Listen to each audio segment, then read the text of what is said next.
Okay, what we're going to do in this video is do an activity where we collect some data and we organize that data, display the data using a histogram and Boxwhisker Plot, and then find some descriptive statistics. Okay, and this is based off an activity that I do in class. Okay, and all that we know is that a statistics instructor is interested in how long it takes for CCC students to find an object hidden in a picture. He has a picture with a man's face hidden in the picture. As a class, we want to identify the population, define how to choose a sample from the population, what data will we collect, and then after choosing the sample, set up the study, and then how will we actually gather that data. Okay, so again, all that you know is, we'll say that I am the statistics instructor. I'm interested in how long it takes for CCC students to find an object hidden in the picture. So the population is all CCC students. Now, we don't care if they're full-time, part-time, live in the dorm, commute, go to the Elmira Center, completely online. Okay, as long as you're a CCC student, you're in the population. So to define how to choose a sample from that population, for practicality purposes, okay, what I would do is I would just choose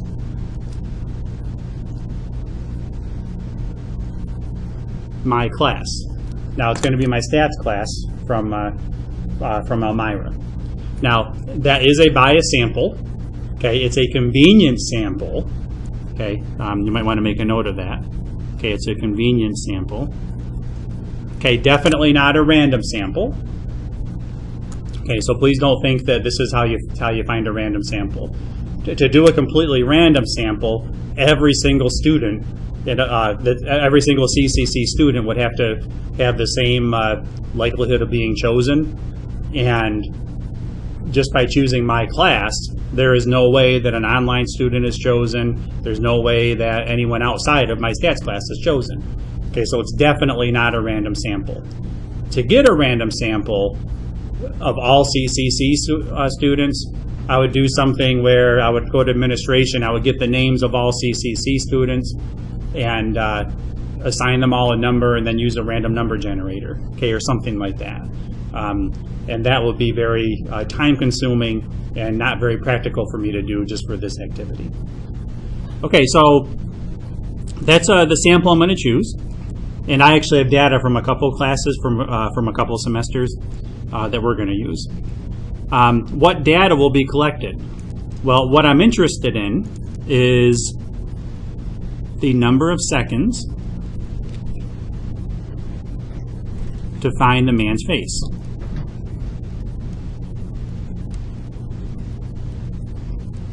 Now, there are other things that I could collect. I could collect whether or not they're male or female. I could collect whether or not they are wearing glasses and not glasses. I could also collect ages, programs they're in. Okay, so there's all kinds of data that I could collect that would be fairly easy. But right now, what I'm interested in is how long it takes to find the man's face. Okay, after choosing the sample, set up the study, and how will we actually gather the data? Now, this is what we do in class, where we talk about like simulating this experiment, or I'm sorry, not this experiment, this study. What I would encourage you to do is if you ever have to do a study like this or collect data, you want to kind of walk your way through it and pretend that you're actually doing it before you do it, so you get an idea of where some of the pitfalls may be. And maybe what you think makes sense on paper doesn't actually carry through practically. Okay, so an example of that is one of the things students usually first suggest to me is put the man's face on the overhead and just time every student that way. Well, if you really think about that and actually like simulate your way through that, so I put it on the overhead, and then I need to keep track of how many seconds it takes each student to find it. So you can imagine that that would be very difficult because students sit in different places. I need to make sure they're pointing at the man's face. I need to keep track of the time for each student. Also, it could be difficult because maybe students that sit in front see the picture better than students that sit in the back. It could be that when they point to the picture, maybe other people in class are looking to where they point. Okay, so there's all kinds of bias and all kinds of issues and pitfalls that pop up just doing it that way, just putting it on the overhead and then me trying to monitor it myself. Okay, so then we eventually whittle it down to, well, what if I just test two students at a time and everyone else leaves the room? Okay, so that usually works pretty well. Now the issues there are, just suppose that two students find the man's face quickly. Well, if I sent them out right away, then the students out in the hall that haven't found the man's face yet, they're going to have like a predisposed idea of how long it should take them to find the man's face. So then, if it's taking longer than they think it should, then they start to get nervous, and that'll influence the results in a negative way. Okay, so the main idea there is, after you choose the sample and set it up, you want to make sure all students or participants in the study, that's what I mean by all students. Okay, you want to make sure that all the participants have similar conditions.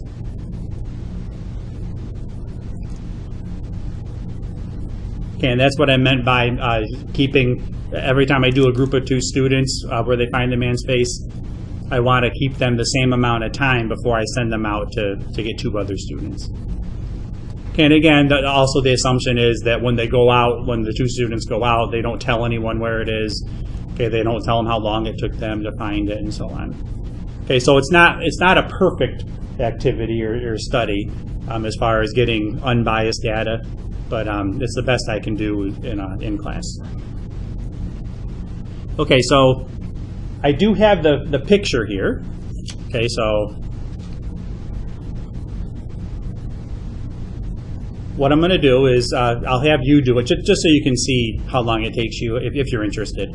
So what I'll do is in a few seconds I'll turn the page over and say find the man's face, and then I'll give you about 10 seconds to find it. Now what I suggest you do though is when I turn it over and say find the man's face, pause the video, and you can use a stopwatch or a phone app to time yourself.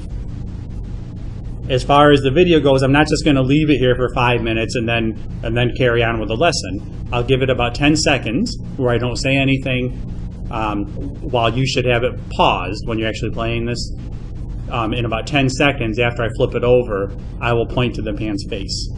Okay, but again, I'll flip the paper over, say find the man's face, and then that's when you're going to pause the video, hit your stopwatch, find the man's face, time yourself, and then start the video back up again. Okay, so in 4, 3, 2, 1, find the man's face.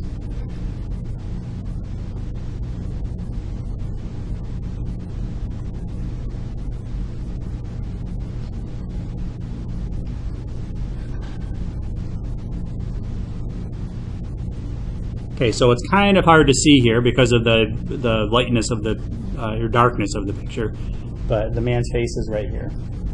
Okay, so you see his nose right here, forehead right here. Okay, what I have is I have the data from 2 of my classes. Okay, and these are students in my Elmira stats class. Okay, and it's funny because sometimes classes find it really quickly, and other times it takes them over a minute on average. I don't know if it's because I use different pictures sometimes or what. Sometimes the picture is larger. I have done black and white before, and that's really hard to find in black and white.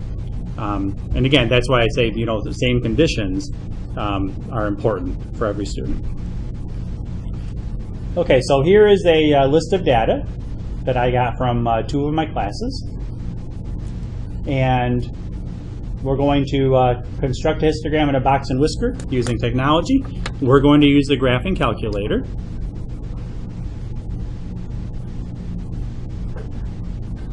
Okay, so the way you enter the data into a list, we're going to press Stat and then Enter to edit.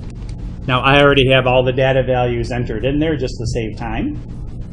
If you need to pause the video, please do so, and then start it back up. Once you have the data values in there, into your list 1, okay, we're going to construct a histogram. Now, with a histogram, if I press Zoom 9, oops, I already have stuff in there, sorry.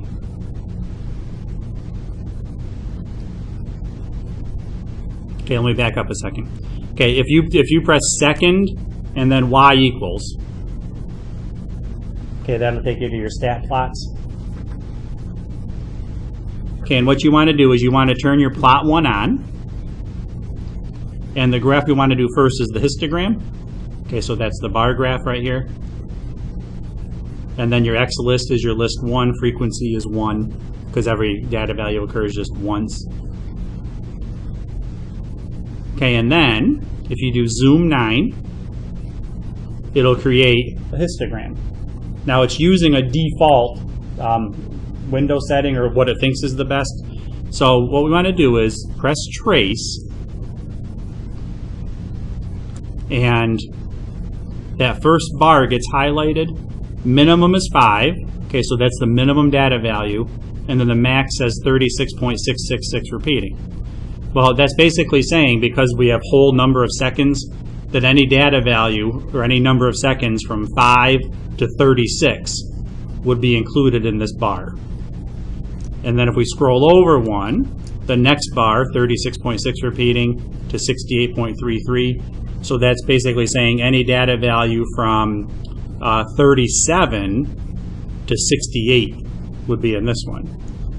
Now, I don't like numbers like that, with it, you know, they have those decimals. So what we can do is, to set up our own intervals, we can go to Window. Our X minimum, 5 is okay, because that's our minimum data value. The X maximum, well, the highest that our data goes, it looks like, is the 195. So if I just put 200 in there, because it goes just beyond the maximum, and we'll see what happens, because we can always change that. We just want to get an idea of what it looks like.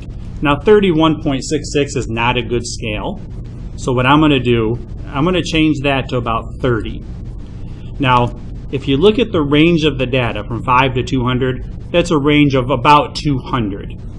So if you want to have 6 classes, well, 6 goes into 200 about 30 times, okay, 35-ish times. So if you, a next scale of about 30 or 35 will be a pretty good scale. Okay, and I'll go through and I'll change that in a minute so you can see the difference. Okay, so I'm going to use an X scale of 30. The Y minimum, I usually put -1 just so the X-axis shows up nicely. And then the maximum for the Y, that's just going to be your frequency. And we might have a bar that has a frequency of 10 or so. Okay, we'll see. Again, that's something we can change. Okay, the Y scale is 1. That just means every tick mark going up the side is 1. So every frequency is 1 as it's labeled going up the side. Okay, now if we press graph, we'll see what happens. Well, we can see that my first bar looks like it goes off the grid.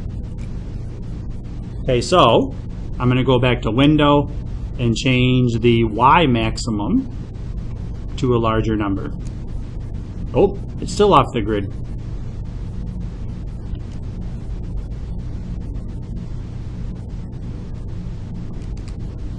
Okay, I'll try 20.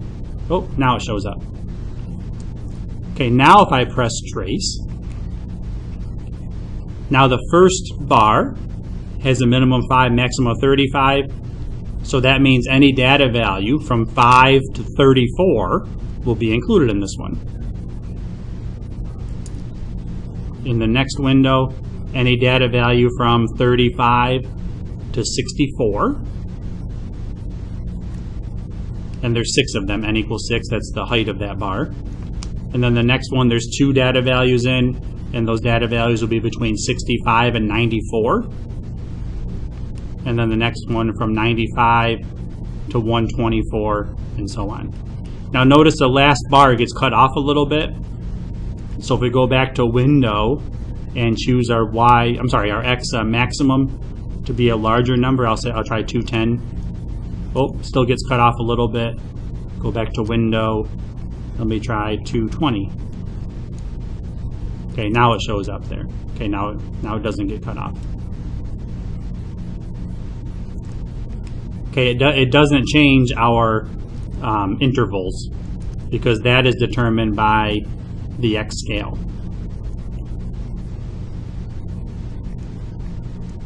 Okay, so that's a decent looking histogram. We can see that it's very skewed to the right because there's some lower values out here. Okay, it looks like there might be an outlier out there, but we'll determine that later on. Now, if I did change the window to an X scale of, say, let's just say I put 50 in there instead, just so you can see what this does. We'll see now what that does. There's only 4 bars because now each one is encompassing 50 data values. So you can see what that does there. If I change the window to a much smaller number, like 10, okay, now we'll have a lot of bars. Okay, you can see how spread out it is. Okay, if I trace, now the first one goes from 5 to 14, and then the next one from 15 to 24, and so on. Okay, so it's really up to you how you want to make your histogram as far as how many you want in each interval and so on. If you wanted to go by tens, you could say the X minimum 0, and then the X scale is 10. Now, if you see what happens there, now each one, the first one goes from 0 to 9, then the next one will be from 10 to 19, and then from 20 to 29, and so on. Okay. Now that one has a lot of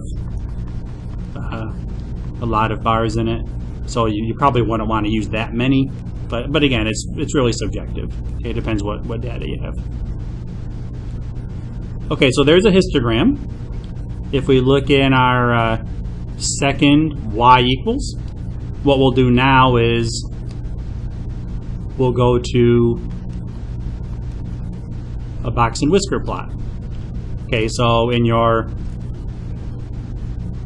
plot 1, we'll go to make sure it's on still. Instead of a histogram, we'll choose a box and whisker. Again, your X list is list 1, your frequency is 1. Marked that just shows how some of the data values will show up, whether it's a little box or a little plus sign or just a dot. Okay, it's not a big deal what you use there. Okay, so now I'll press graph, and we can see a box and whisker, and you can see it has an outlier out here to the right. Okay, now if I trace this, minimum 5, the first quartile is at 14, median 27, 62 at the third quartile. A lot of people think that this right here means something. That's just where your outliers begin. Okay, so this little box right here is an outlier. Okay, if the little whisker was connected all the way to it, then it wouldn't be considered an outlier. Okay, so that's using a histogram and box and whisker. Next thing we'll do is we'll find the mean, median, mode and use appropriate symbols. Okay, so we have a list of data. Okay, so if I press stat enter, remember that everything is just in list 1, all of our data. So if we press stat,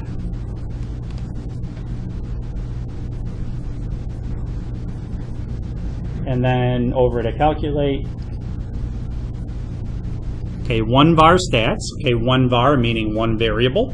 We only have how long it took to find the man's face. So we only have 1 variable. And then we're going to do that on second 1 for list 1. Press enter. And we get a sample mean of 45. Now, when we actually write this out using appropriate symbols, it was a sample, so we're going to use X bar. Okay, for the sample mean. Okay, if we scroll down, we're going to find the median is 27.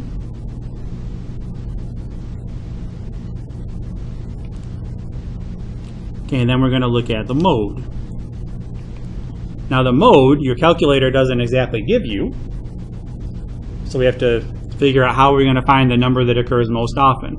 Well, you can go back to your list of data, okay, that was unordered, and you could try to figure out, does any data value show up more than any others? That can be difficult to do, especially with a larger list of data. So what we can do in our calculator is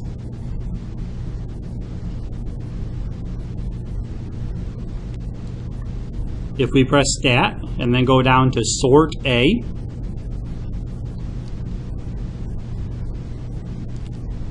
that'll be sort ascending, basically sort your list from, sort your list from smallest to largest. Okay, it says done.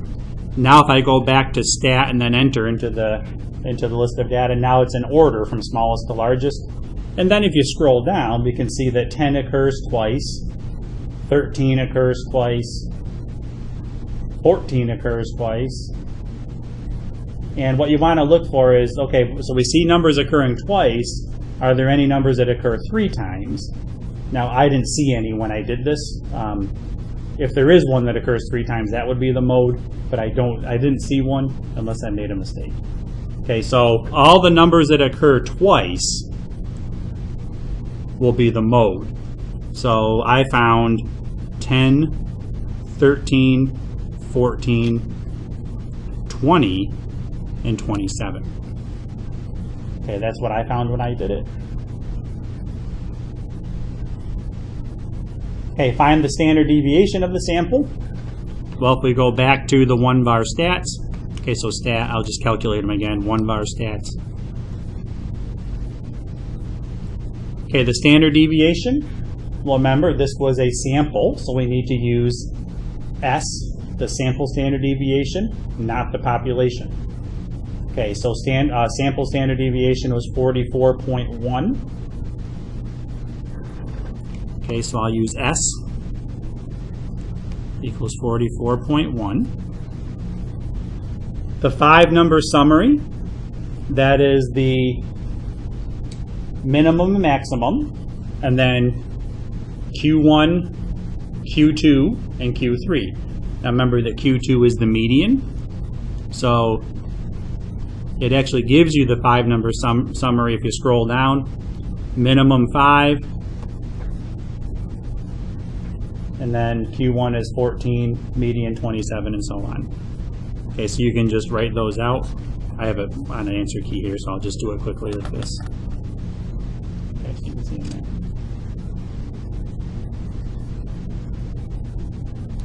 Okay, and then define the IQR, the interquartile range. Okay, that is Q3 minus Q1. So Q3 is 62, Q1 is 14. Okay, so you subtract those. Okay, and that'll give you 48. So Q3 minus Q1 is 48. And then a general rule that we use is if you take 1.5 times the IQR, so that is 1.5 times 48, you get 72.